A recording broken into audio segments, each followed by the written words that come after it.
Welcome to the locked room. Stories from the golden age of mystery and crime fiction. I'm Mardell, reading The Case of Jennie Brice by Mary Roberts Reinhardt. Chapter 7. After all, there was nothing sensational about Mr. Ladley's return. He came at 8 o'clock that night, fresh-shaved and with his hair cut, and although he had a latchkey, he rang the doorbell. I knew his ring, and I thought it no harm to carry an old razor of Mr. Pittman's with the blade open and folded back on the handle in my left hand. But I saw at once that he meant no mischief. "Good evening," he said, and put out his hand. I jumped back until I saw that there was nothing in it, and that he only meant to shake hands. I didn't do it. I might have to take him in and make his bed and cook his meals, but I did not have to shake hands with him. "You too?" he said, looking at me with what I suppose he meant to be a reproachful look, but he could no more put an expression of that sort in his eyes than a fish could. "I suppose, then, there is no use asking if I may have my old room, the front room. I won't need two." I didn't want him, and he must have seen it. But I took him. "You may have it, as far as I'm concerned," I said, "but you'll have to let the paper-hanger in tomorrow." "Assuredly." He came into the hall and stood looking around him, and I fancied he drew a breath of relief.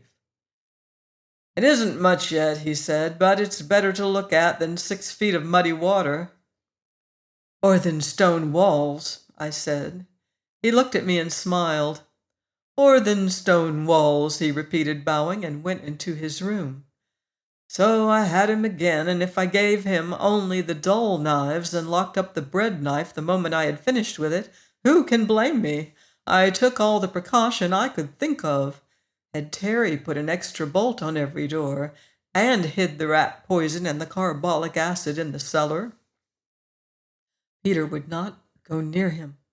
He hobbled around on his 3 legs, with a splint beating a sort of tattoo on the floor, but he stayed back in the kitchen with me or in the yard. It was Sunday night or early Monday morning that Jennie Brice disappeared. On Thursday evening, her husband came back. On Friday, the body of a woman was washed ashore at Beaver, but turned out to be that of a stewardess who had fallen overboard from one of the Cincinnati packets. Mr. Ladley himself showed me the article in the morning paper when I took in his breakfast. "Public hysteria has killed a man before this," he said when I had read it. "Suppose that woman had been mangled, or the screw of the steamer had cut her head off. How many people do you suppose would have been willing to swear that it was Mrs. Ladley?" "Even without a head, I should know Mrs. Ladley," I retorted. He shrugged his shoulders. "Let's trust she's still alive for my sake," he said, "but I'm glad anyhow that this woman had a head. You'll allow me to be glad, won't you?" "You can be anything you want as far as I'm concerned," I snapped and went out. Mr. Holcomb still retained the second-story front room, I think, although he said nothing more about it. That he was still playing horse. He wrote a good bit at the washstand, and from the loose sheets of manuscript he left, I believe actually tried to begin a play. But mostly he wandered along the waterfront or stood on one or another of the bridges, looking at the water and thinking.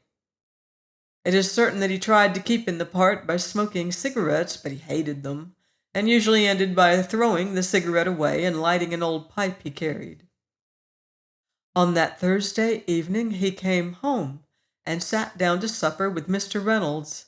He ate little and seemed much excited.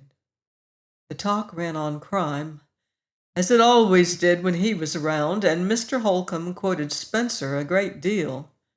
Herbert Spencer. Mr. Reynolds was impressed, not knowing much beyond silks and the National League. Spencer, Mr. Holcomb would say, Spencer shows that every occurrence is the inevitable result of what has gone before and carries in its train an equally inevitable series of results.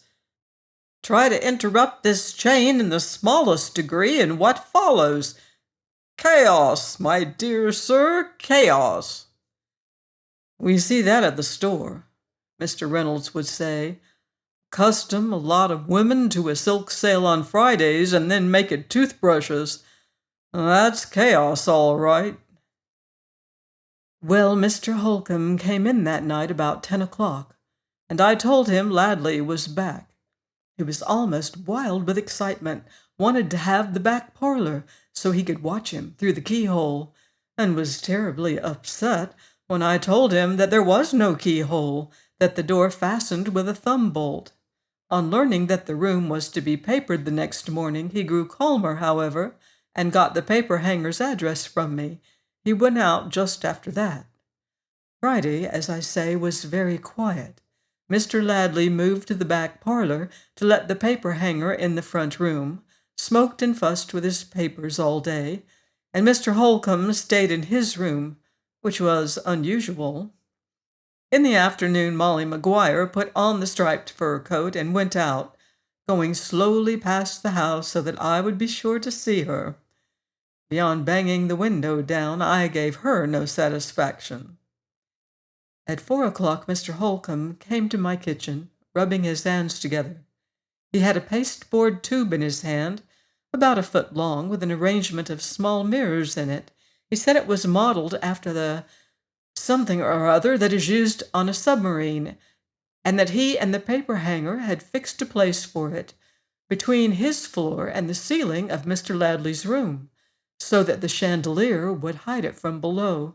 He thought he could watch Mr. Ladley through it, and as it turned out, he could.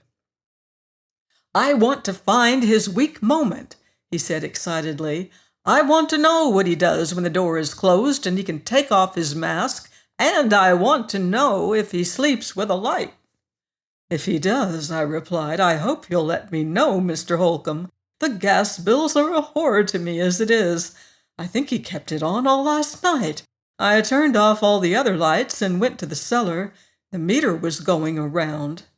Fine, he said, every murderer fears the dark. And our friend of the parlor bedroom is a murderer, Mrs. Pittman. Whether he hangs or not, he's a murderer.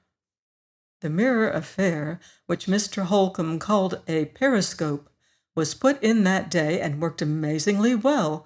I went with him to try it out, and I distinctly saw the paper hanger take a cigarette from Mr. Ladley's case and put it in his pocket. Just after that, Mr. Ladley sauntered into the room and looked at the new paper. I could both see and hear him. It was rather weird. God, what a wallpaper, he said. Join me next week for more devious doings on The Locked Room. In the meantime, beware of footsteps in the dark.